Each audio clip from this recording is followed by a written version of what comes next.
And if there are some of you that haven't been on and connected to this discussion before, this is not designed, we meet every Friday in the Zoom meeting.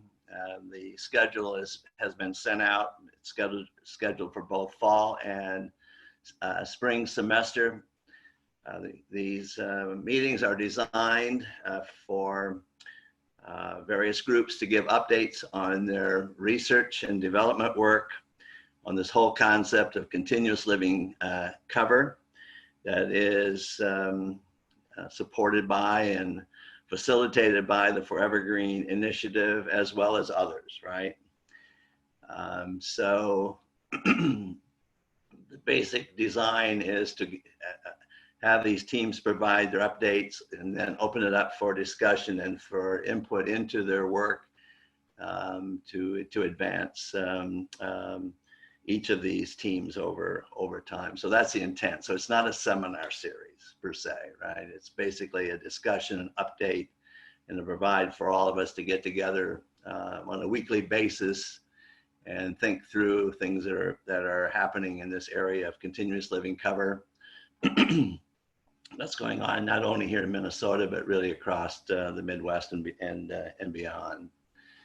And today, the lead presenter is going to be Josh Gamble. Josh is a new USDA scientist, a year or 2 years in the position now, and has been working on perennial systems for a number of years as part of his PhD, and now as a USDA scientist on the St. Paul campus. So, Josh, I'm going to turn it over to you to introduce your team and then have you go ahead with the update and presentation. So what these guys are doing, there'll be other presentations around this work, but today they're going to start laying out the things that they're doing as they expand the production system around these forever green crops and cropping systems to look at economic and environmental impacts of these systems. Yeah, that's right. Great. Thank you, Don, for the introduction. And I guess I'll just start by putting my slides up. You can see the project team. Can everybody see that? Yep. So this is a project that Doctors Jessica Gutnick, Jake Youngers, and I conceived of for the latest round of Forever Green proposals. And we've got a lot of help from the Camelina group. Scotty Wells and Russ Gesh have been providing us a lot of assistance and information, expertise, and as well as Craig. I always, of course, turn to Craig whenever I have questions about alfalfa agronomy and management. So he's also a part of the team as well. So I want to start by just giving a little bit of background and rationale for why we developed this project, and then go in a little bit more broadly for some of the reasons why this sort of work is important, before I then get into some of the specifics regarding project design. And I don't have much data to present. We're still working with this year's data, but I've got a little bit to show, and then hopefully we can have some good discussion. And I guess, Don, is it all right if I encourage discussion and interruption throughout too in terms of the recording? Well, I'll encourage that. So you can manage it any way you want. You do whatever you want. So if anybody has any questions or wants to bring anything up throughout the course, please feel free to interrupt and and ask away. So let's see here. There we go. All right. So in terms of the rationale, the Forever Green Initiative has been working, and I think it's close to 10 years now, working to develop a portfolio of exciting perennial and more like 30. Well, okay, 30 years broadly, right? Specifically under the moniker of the Forever Green Initiative, though, more like 10. But that's certainly true in various guises. MISA, the SINRAM group. There's been a lot of effort that's worked on developing these systems and perennial and winter annual cover cropping systems. With this large focus to enhance rural economies, improve agricultural sustainability, and bolster agricultural resilience, right? And so when I sort of looked at in my new capacity at USDA, what can I contribute to this effort? And I do a lot of sort of systems type of work. So for me, it was thinking about, well, let's look at some long-term agronomic and agroecological strategies for integrating some of these new crops into field scale production systems. I know there's been some field scale work that's been done, but really thinking sort of strategically about how we scale things up, to a producer scale, right? And so specifically, we were interested in looking at yield and production information to better inform enterprise budgets for these crops. And then thinking about some of the associated ecosystem services, especially when we start looking at carbon balance, things that are better assessed at the field scale. And I'll talk a little bit more about that. So our overall goal was to integrate cutting edge forever green expertise on crop germplasm, agronomics, harvest, and the sustainability components into field scale rotational cropping systems. Really looking at what's the state of the art right now in forever green with the crops, and what does it look like if we try to put them out on the landscape at the production scale? What's the state of the science? So why the field scale? I probably don't have to tell most of you about this, but really, we know that when we do things at the plot scale, it's not always very representative of what's going to happen when a producer takes the reins and does something right at their production scale. So we want to be able to capture that spatial variability you get at the field scale, and address the logistical issues of scale, right? Different equipment, different management, and oftentimes different outcomes than you might see at a small plot scale that we get on our research station projects, right? And this figure, the figures over to the right just shows, this is from some previous work I've done, how things like, soil type and elevation impact something like the soil carbon stock. There's a huge variability in soil carbon across a field, and it's systematically related to some of these variables. And so we want to get, these forever green systems out onto the landscape to start looking at quantifying these responses and the variability associated with them. So that's kind of just the brief snapshot of our motivations for developing the proposal. Now I want to specifically talk about one of the core components of this project, and one of my interests is the carbon balance. Why does the carbon balance of an agroecosystem matter? So many of you probably know that historic agricultural management has depleted global soil organic carbon stocks by as much as 66 petograms. Now that's a really large number that's hard to wrap your head around, but suffice to say that the thinking now in terms of responses to global climate change is that this is a potential reservoir that's available. If we can store carbon back in agricultural soils, we can potentially use this reservoir to mitigate and adapt to climate change, right? We can mitigate emissions from agriculture or potentially from other sectors of the economy, but then also increase our soil resilience and our soil health in ways that are beneficial for producers, right? And so in this context, a few years back at the United Nations Convention on Climate Change in Paris, this 4 per thousand, or as I like to call it, the 4 per mil initiative, was launched actually by the French Minister of Agriculture with an objective to increase soil organic carbon stocks by 0.4% per year. And again, just highlighting this fact that agricultural soils can play a role where food security and climate change are concerned. And 4 per mil, now where does this number come from? So it's a simple ratio of the estimated global soil pool. Can you guys see my cursor? Yes. Okay, great.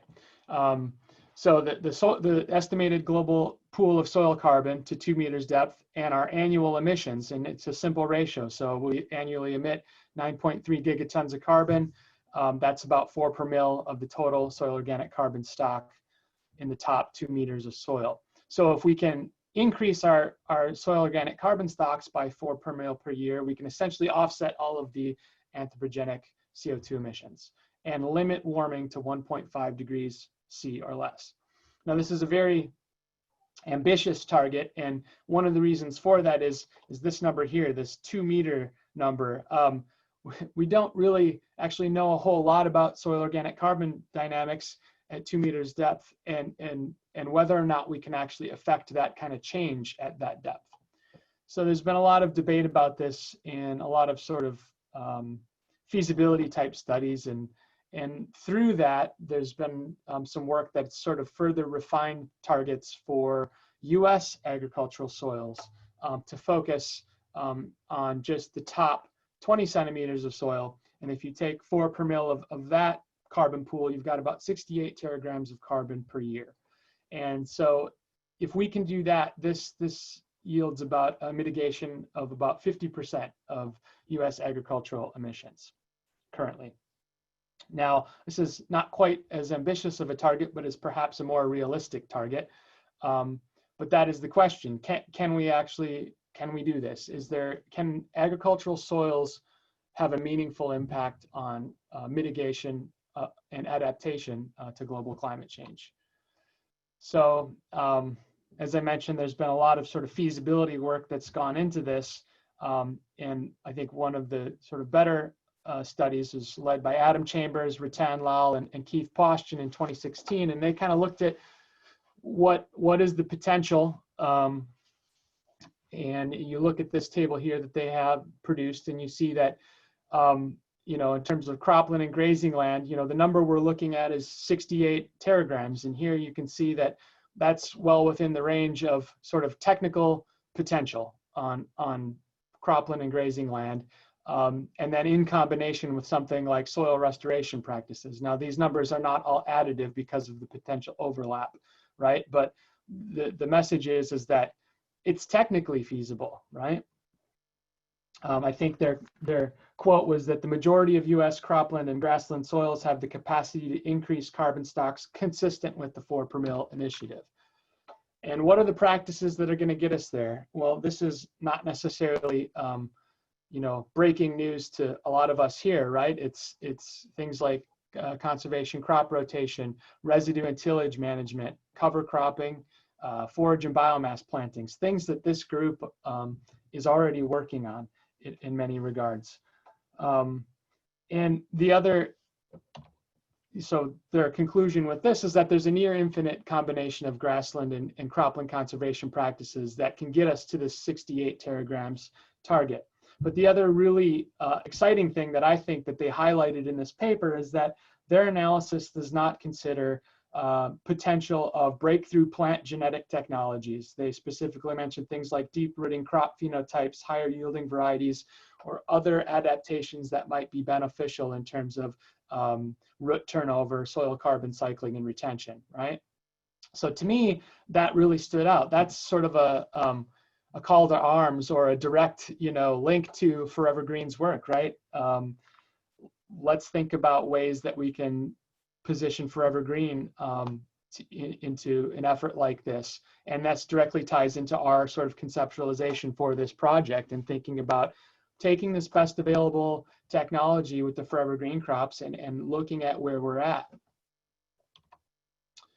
One of the huge barriers to this, of course, is monitoring. Monitoring changes in soil carbon or carbon balances of agroecosystems. We don't really have credible, reliable mechanisms for measurement and monitoring, excuse me. I would also add rapid and cost-effective to that list. It takes a lot of time and a lot of labor, a lot of resources to monitor these things.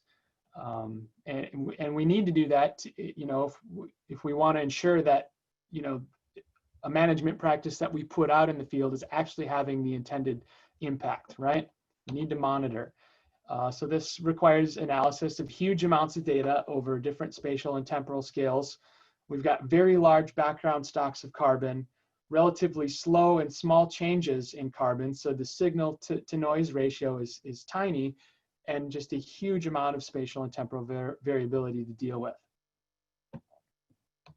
So how do we actually do this? How do we measure soil organic carbon stock changes or monitor carbon balances? And I sort of use those two terms interchangeably because they're sort of two sides of the same coin, and I'll talk a bit more about that. So I'll take a drink here. The standard method is just an inventory, right? And this is the method that most folks are probably most familiar with. Direct measurement of soil organic carbon stock changes at a start and end point, right? You go out, you pull a soil core, you divide it out into different increments, and you run the soil samples on a combustion analyzer to get your total carbon number. Now, this has been the standard. I would argue that it's not a gold standard. There's a lot of error associated with this process. One, you have to estimate soil bulk density, which is not a trivial exercise. The density of your soil, or measuring the density of the soil to calculate a total mass of soil carbon is difficult. Often there's a separate soil core that's collected to do that, and for each additional soil core you collect, you've introduced another source of variation. There's also variation in combustion analyzers, for example. The amount of organic matter that's actually combusted in an analyzer varies. And so there's a lot of variability in this process. And I'll show some data in a minute to that end. Then there are what are called carbon budget methods. So eddy covariance systems where you're putting an infrared gas analyzer on a tower out in the middle of a field, and you measure the net flux of CO2 to and from the field. And then you can also account for other non-gaseous fluxes. And I kind of show the figure over to the right here, accounting for things like harvest exports or any manure additions, in addition to quantifying sort of the net flux of these, the net of these fluxes here. And this just infers soil carbon change. And then scaling static chamber, soil, and leaf level CO2 flux. So again, this is another carbon budget method where instead of having a tower over the entire canopy, you're going and you're measuring emissions with a static chamber right on the soil surface, and then with like a light core type of instrument measuring photosynthetic flux right at the leaf level. And then you also need to, of course, account for these other exports, the carbon you're removing in harvest, and any additions you might be making in manure or organic matter. Now, there's often poor agreement among these methods. This is the trouble. They all have their, pluses and minuses in terms of ease of implementation, cost, things like that. There are trade-offs, but the main trouble is that they don't often agree. And so here is just one example from some work that I've been involved with the ARS Soil and Water Management Research Unit. This was an on-farm field scale study where we were looking at a silage corn alfalfa rotation over 8 years. And you can see in the figure, the bluish bars are the change in soil carbon from year to year. And the reddish points are the net ecosystem carbon balance. This is with an eddy flux method. And you can see that there's actually a reasonable correspondence between the points in terms of directional trends. But the error associated with the soil carbon estimates is large, 10 to 15 megagrams, change over a year. And if you look at those error bars, they include 0. So you might conclude that there was no change over that time if you're looking at a soil carbon estimate. But if you look at your net carbon balance, and there are error bars here, but they're much smaller, you would conclude something very different. Now, a couple things to note. Again, these error bars are small, but there are a lot of assumptions that go into this method that aren't necessarily reflected in that error, although we attempted to do that to the extent possible. And the other thing is that you might notice we're missing a couple of years of data here. Well, this just so happened that 2009 soils were a little wet, And when you collect core for bulk density, you compress the core a little bit and you get erroneous values for your bulk density, and therefore your total soil carbon mass is high. So we actually couldn't use that data for the calculation in terms of the change over years. So again, just sort of highlighting some of the issues. So discrepancies are due to this bulk density issue in the calculation, some of the assumptions in the eddy data flux processing. There's also issues of the flux footprint. What is the actual physical area in which those fluxes are coming from that you're measuring, and how does that compare to where your soil samples were collected? And I'll talk a little bit more about this later too. And then the sampling depth. How deep are you soil sampling, and how does that compare to where those actual CO2 fluxes are coming from? These are just a few of the issues in terms of why these methods might not agree, and things that we're hoping to address in the current study. So I guess with that sort of broad sweeping background, I'll dive into our project a little bit more. Again, I already talked about our goal for this project. Our objectives are to quantify field scale yield and potential economic returns for novel forever green cropping systems. We want to quantify seasonal, interannual, and spatial variability of carbon dioxide, water, and energy exchange in these systems, and improve our understanding of how they influence soil health at the field scale.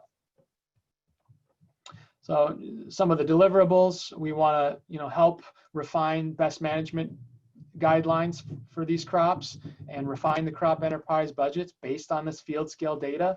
Hopefully there's some things that we can learn that will be useful in refining the enterprise budgets, and then provide new insights about water, energy use, and carbon storage potential, and soil health benefits of some of these key crops, and sort of the crops when integrated into sort of a systems approach. Project design. Talk a little bit about this. So these are the rotations that we proposed, and we took an approach where we wanted to have a contrast, right? We've got two different fields that we're working in, and we wanted to have contrasting approaches for continuous living cover. And the way I kind of saw it is we've got one approach is sort of the summer annual grain system with the winter oil seeds or winter cover crops, where we're trying to sort of work around the summer annual system and sort of patch the holes, right? That's one model. The other model being the sort of perennial foraging grain system. And I recognize that these two approaches are not necessarily mutually exclusive, right? You ideally would want to integrate a variety of approaches for continuous living cover. But for the sake of research, we needed a contrast. And this was sort of a natural contrast that I saw. I might also add that, the system for the annual grain and winter oil seeds, is kind of the proposal. We developed this based on early discussions with Russ and Scotty. And it's really just a silage, corn, and soybean rotation, trying to fit in some winter camelina where we could. I think we've had some more broader discussions with that group since, and I've been thinking more about sort of diversifying that rotation to some degree, in terms of adding things like some small grains or other winter cover crops that we might include in the system. So wanting to remain adaptable. I guess another thing of note is that because it's a 4-year grant, we have 2 years of alfalfa, 2 years of kernza in the perennial system. I'd much prefer to be looking at a 3 to 4 year alfalfa stand followed by 2 to 3 year kernza stand, or whatever might be appropriate. And we might still go that route. But if you're wondering why we've got a 2-year alfalfa stand, it's really just to operate within the confines of a 4-year project. I'd say one of the other things that is a real benefit is that John Baker and his group have Ameriflux sites at Rosemont. And so we have some systems against which we can benchmark. There's corn soybean rotation that we can use as a sort of a conventional agricultural benchmark to compare the forever green systems against. And then sort of an ecological benchmark, a restored tallgrass prairie. And so I think those provide really nice contrasts for these other systems, these two models for continuous living cover. I did mention this, but we identified two sites at Rosemont. Field V8 here, it's just off County 46. These are the T-walls right here. So if you're heading west, you can see that field just there. And then we've got a subset of this field down here, I-10, that we're operating in. So field V8 is about 27 acres. It was previously in an alfalfa orchard grass system for a couple years. This year we established our silage corn in that field, and has since been planted to camelina, and I'll talk a little bit more about that. You can see our sampling design, and I'll just touch briefly on this for now, because we'll talk more about it later. But we've got 32 sampling locations in each field where we're assessing various soil properties. We're collecting crop yield, plant biometric data like LAI and crop growth. Yeah, I'll talk more about the sort of rationale for that design in a little bit.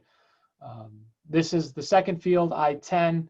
We've got a 40-acre subset of that field. It was in corn last year. We established alfalfa there this spring. Again, we've got 32 sampling locations in that field. And then in each field, right in the middle is where the eddy flux towers are located. Brief overview of field operations. Again, we established alfalfa in late April, as well as our silage corn in field V8. We had a pretty good year for our alfalfa. We got 2 cuts out of it. Had small issue with leaf hoppers in July that I think we dealt with pretty well. Silage came off fairly early. In fact, I think the station chopped it a little too early, but that was their prerogative. But we were able to get Scotty and Alex and the team in there to seed camelina in early September. So far, I guess this is a shot from Wednesday. Things are looking pretty good out there. Although I guess I defer to Scotty and Russ on on how that's going. But I think for my eye, that looks pretty good. I'm pretty excited about this. In terms of looking at the flux data and the ET and water use efficiency data that's going to come off this field is going to be really exciting. We got our flux towers set up in mid to late April and began data collection in early May. And I have to thank my technician, Galen Bergquist, for really putting in a massive effort in getting this out and getting things deployed in a timely manner, as well as Forrest Goodman for his help and expertise with the setup and programming data loggers and everything else. Really considering all things considered with the COVID situation, this process went very smoothly. Just briefly want to touch on what instrumentation looks like for these fields. So in the middle of the field, we've got a 20-foot tower with a hazer, so we can raise and lower the sensors with canopy height changes. We've got a Campbell system, so it's a integrated infrared gas analyzer and 3D sonic anemometer. So that gives us CO2 and water vapor flux, as well as 3-dimensional wind direction.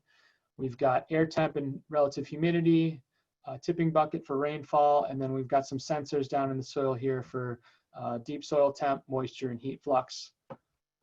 We also have an ancillary tripod that's located about 40 to 50 feet away from the main tower out in the crop canopy throughout the year, where we're measuring 4-component net radiation, as well as shallow soil temp, moisture, and heat flux. Just briefly wanted to touch on the sampling design again. So this is a lot of discussion that Jake and Jess and I had in the planning of this experiment. We ended up going with sort of a nested sampling design. You can see we've got a series of nested squares.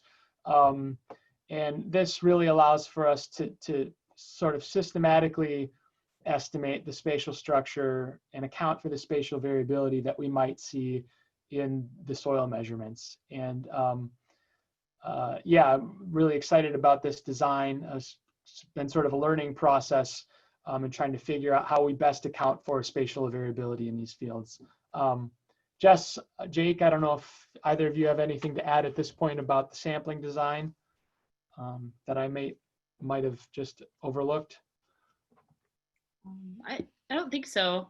You might get to this later, but yeah, the fact that we'll be able to use different modeling approaches to try to weave together all these things at some point.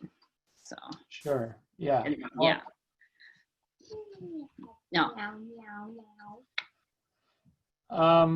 So, I guess that sort of concludes the discussion about the, the eddy flux approach. We're also using sort of the static flux approach as well. So Jake and Jess and their teams have been out bi-weekly throughout the year with the gas met and the static chambers collecting soil emission flux at a subset of the locations. We've got 12 locations in the field highlighted here.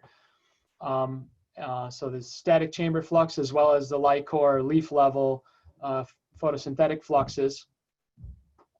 And then, those that will then be scaled up to the field scale by interpolating between the discrete sampling time points. And here's just sort of a conceptual figure for that, measuring the flux in with leaf level photosynthetic fluxes with the light core, measuring the flux out with the chamber, soil chamber based method. And then, of course, as Jess always likes to highlight, microbes mediate a lot of these processes, how much emission we're seeing and how much carbon we're storing.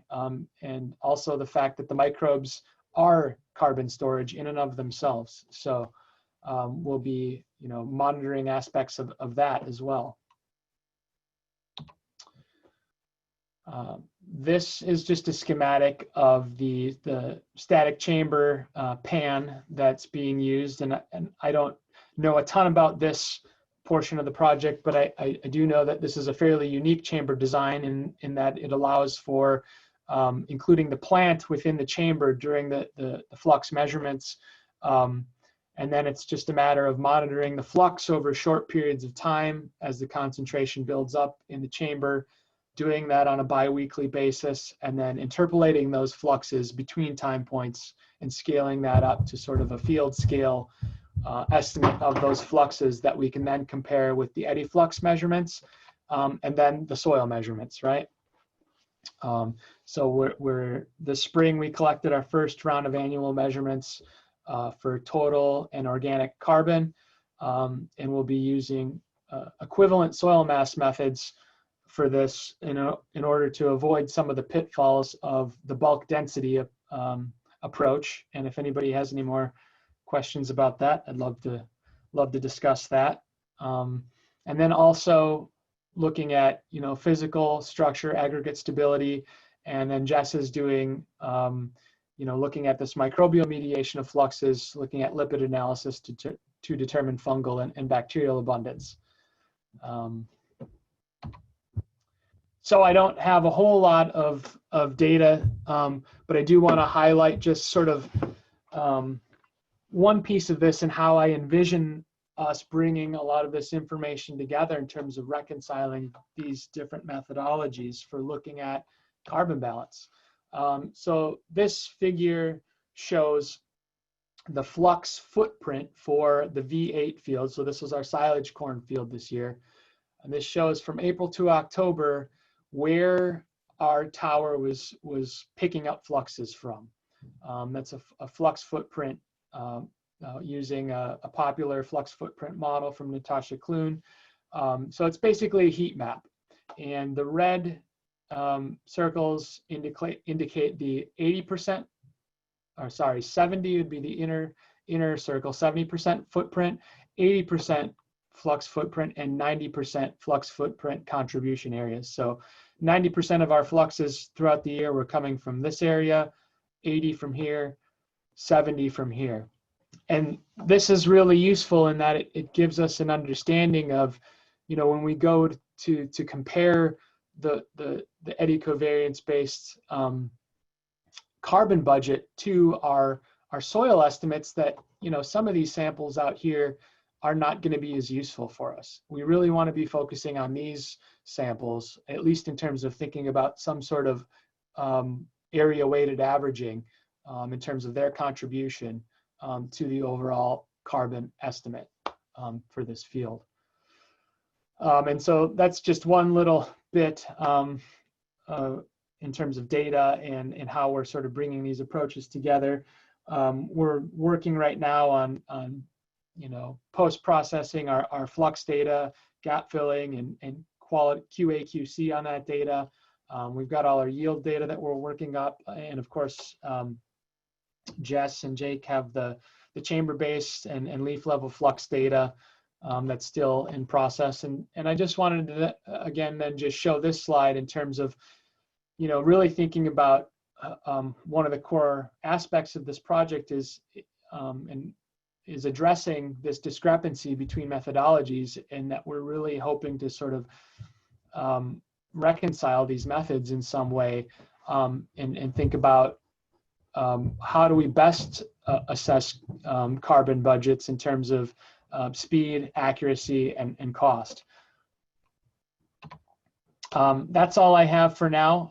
Hopefully I didn't go too long here. We've got some time for any questions or discussion that people might have.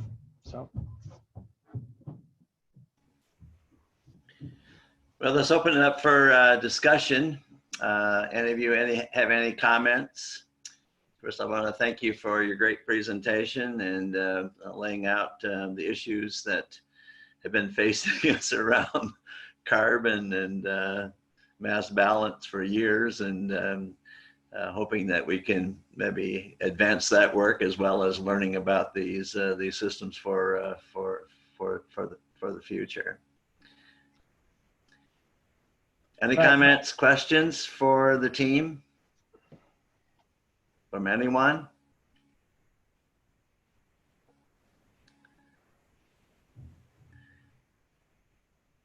Quiet group today. Radio silence. I have a question for you, Josh. Can you hear me? Yeah, I can.